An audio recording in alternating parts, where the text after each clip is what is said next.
Donc le dernier dossier de la conférence, le quatrième dossier long pour les D4. Un homme de 37 ans, donc jeune pour la cardiologie, se présente aux urgences de votre hôpital pour une violente douleur du membre inférieur gauche, ayant débuté il y a 1 heure, et qui s'aggrave malgré la prise d'antalgique. Il a une notion d'auscultation cardiaque anormale depuis de nombreuses années, on n'en sait pas plus. L'examen retrouve des bruits du cœur irréguliers, sans souffle, rapides. L'hémodynamique est normale, le membre inférieur gauche est froid, hyperalgique, vous ne percevez pas de pouls au niveau poplité. L'examen contralatéral est normal. Voici l'électrocardiogramme du patient. Première question, interpréter son électrocardiogramme. Donc pour l'interprétation, on commence toujours par dire si le rythme est régulier et sinusal. Ici, on ne voit pas d'onde P, on voit une trémulation de la ligne isoélectrique, donc a priori un rythme non sinusal, et également irrégulier si on se fie au QRS qu'on voit là. Donc l'onde P n'est pas interprétable pour l'hypertrophie, de même pour l'espace PR. Ensuite les QRS, ils sont fins et leur repolarisation est normale. Donc devant un rythme irrégulier non sinusal à QRS fin, il faut évoquer le diagnostic de fibrillation auriculaire ou fibrillation atriale, ici rapide. On revoit les mots-clés pour l'interprétation. Rythme non sinusal, irrégulier, rapide. Pas d'onde P remplacée par une trémulation de la ligne isoélectrique. QRS fin, repolarisation normale, donc fibrillation auriculaire ou FA rapide.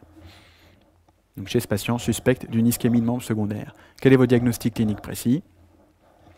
Donc l'ischémie aiguë du membre inférieur gauche, donc bien préciser le côté, embolique à point de départ cardiaque, surpassage en fibrillation auriculaire. Et il faut bien sûr préciser le niveau, donc c'est au niveau sous-jacent par rapport au dernier pouls perçu, ici c'est poplité, donc il s'agit de l'artère fémorale droite. Ischémie aiguë du membre inférieur droit par atteinte embolique de la fémorale droite, surpassage en ACFA. Donc évidemment, ça fait un diagnostic un petit peu long, mais il faut vraiment préciser tous ces items, la cause, le mécanisme et la localisation précise de l'embolie. Question suivante, quel bilan biologique demandez-vous? Donc évidemment, là, aucun bilan ne doit mettre en retard la prise en charge du patient. Par contre, le prélever son bilan, évidemment, peut se faire immédiatement. Donc il faut réaliser un ionogramme sanguin avec urée créatinine sanguine. Le dosage de la créate va permettre de dépister l'insuffisance rénale aiguë, la rhabdomyolyse, on va en reparler. Un bilan d'hémostase complet préopératoire, donc NFS, plaquettes, groupe, Résus, RAI, TPTCA. Un bilan inflammatoire qui va être évidemment inspécifique mais qu'il faudra prélever. Rechercher une rhabdomyolyse, donc doser les enzymes cardiaques et musculaires, donc les CPK, les LDH, le bilan hépatique complet, voire le bilan pancréatique. De mauvais pronostics sont l'acidose lactique dans les formes sévères, donc il faudra idéalement réaliser des gaz du sang et doser sur ces gaz du sang le lactate sanguin.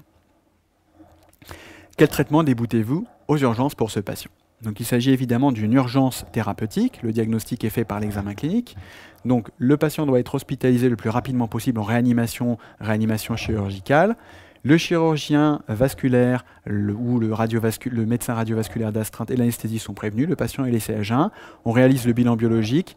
Le patient est au repos strictoli. En attendant la prise en charge thérapeutique de son ischémie, la mise en condition classique avec un scope ECG, tensionnel de la SAT, de l'état de conscience et de la douleur. On perfuse le patient avec voie veineuse périphérique, voire centrale en cas de défaillance hémodynamique. Il va falloir l'hydrater de façon très large, voire le remplir pour diminuer les risques d'insuffisance rénale par rhabdomyolyse. Donc là, c'est des mots importants dans la grille de réponse. Il faut corriger tout trouble hydroélectrolytique, donc en particulier potassium, insuffisance rénale, etc., etc. Le reste de la prise en charge devant toute ischémie de membre, c'est un peu comme pour l'infarctus. Il faudra des anticoagulants à dose efficace, de l'oxygène et des antalgiques adaptés au niveau de la douleur. Donc l'anticoagulation à dose efficace par héparine non fractionnée à la seringue électrique pour un TCA entre 2 et 3 fois le témoin. L'oxygénothérapie adaptée à la SAT et à l'état de conscience. Les antalgiques adaptés au niveau de la douleur, a priori des morphiniques. Il faut bien sûr dépister et traiter toute défaillance hémodynamique ou respiratoire. Et pour cela, débuter par un remplissage vasculaire abondant qui peut se faire par le sérum Phi, et ce qui va permettre également de prévenir la nécrose tubulaire aiguë, l'insuffisance rénale aiguë chez ces patients. Il faut immobiliser la jambe ischémiée, la réchauffer si possible, faire des soins locaux, en attendant l'artériographie qui doit être la plus rapide possible. Cette artériographie, on va en reparler après, va être diagnostique et thérapeutique. Enfin, une dernière chose qu'il faut préciser dès ce stade du dossier, il faut dépister un syndrome des loges, un œdème compressif au niveau de la loge musculaire au niveau du membre, qui est de mauvais pronostic et qu'il faudra traiter de façon chirurgicale par une aponevrotomie. Ce syndrome des loges peut apparaître au moment du diagnostic ou après la revascularisation de l'artère. Quel examen d'imagerie demander? Quand l'attendez-vous? Donc là, évidemment, la réponse n'est pas le Doppler, qui va ne faire que confirmer l'impression clinique. Il faut réaliser en urgence l'artériographie des membres inférieurs, diagnostique et thérapeutique. Elle va préciser le siège de la thrombose, l'existence d'un lit d'aval, le type de la thrombose. Est-ce que c'est bien embolique, un arrêt cupuliforme du produit de contraste, ou est-ce que ça va être une artère pathologique? Et à visée thérapeutique, elle va permettre de traiter l'ischémie. Donc le traitement de référence est l'embolectomie rétrograde par la sonde de Fogarty. On va traverser, après une incision au niveau du scarpa, par la sonde l'occlusion artérielle. Ensuite, le caillot responsable de l'occlusion va être ramené à la surface, ce qui va permettre de revasculariser la jambe. Les autres techniques possibles, c'est la thromboaspiration ou la thrombolyse in situ, qui doivent se discuter au cas par cas, mais le traitement de référence dans les ischémies emboliques reste l'embolectomie. Une artériographie réalisée dans le même temps, évidemment, en péropératoire et en post-opératoire. Question suivante, l'évolution initiale est satisfaisante. Par contre, le patient se plaint quelque temps après d'une récidive de douleur sur tout le membre inférieur.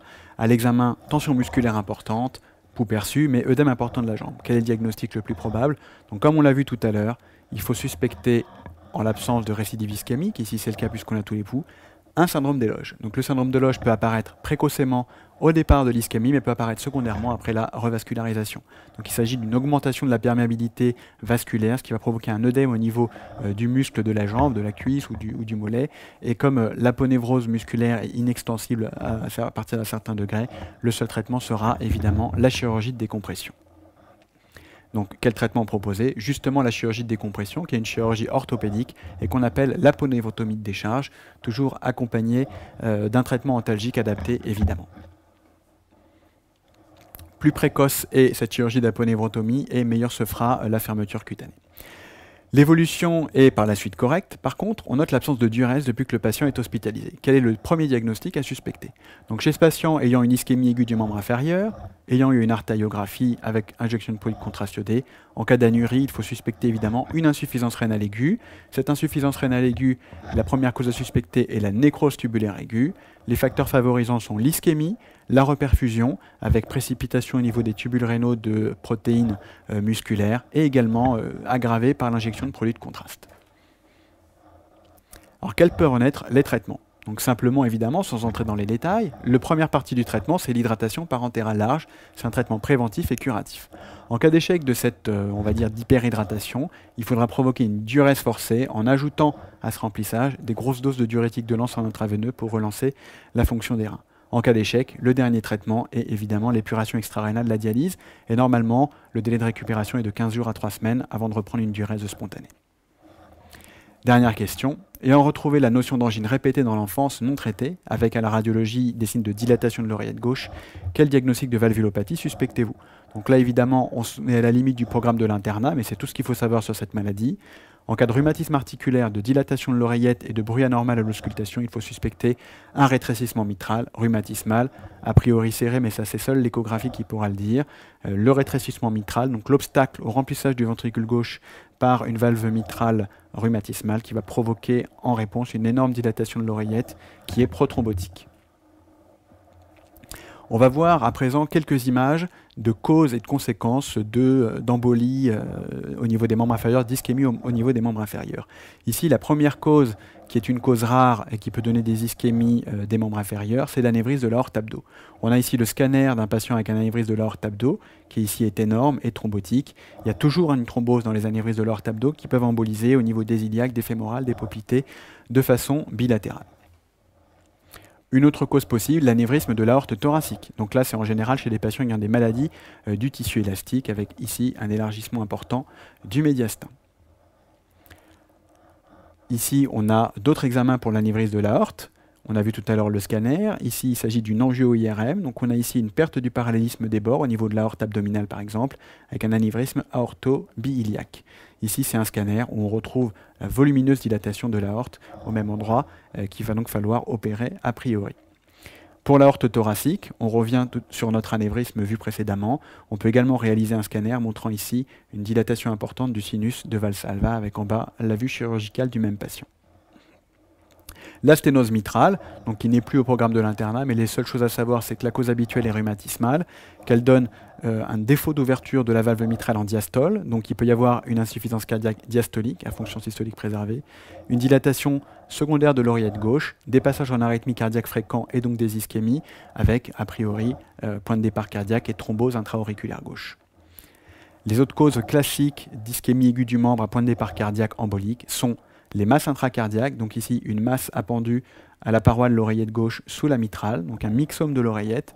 Et pour confirmer le myxome, il faut une IRM cardiaque. Donc voici l'image typique, donc une masse friable intra-auriculaire gauche qui peut emboliser de différentes façons dans différents endroits et à différents temps dans les artères. Donc on a vu ici un dossier complet d'ischémie aiguë du membre inférieur, dont une des causes est l'embolie à point de départ cardiaque. Il faut aussi connaître les embolies à point de départ artérielle qu'on a vues dans l'iconographie. Les autres types d'ischémie aiguë, c'est les ischémies par thrombose sur artère pathologique chez des patients plus âgés avec des facteurs de risque. L'item abordé, l'item 208, l'ischémie aiguë, et également dans ce cas, l'item 236, fibrillation auriculaire.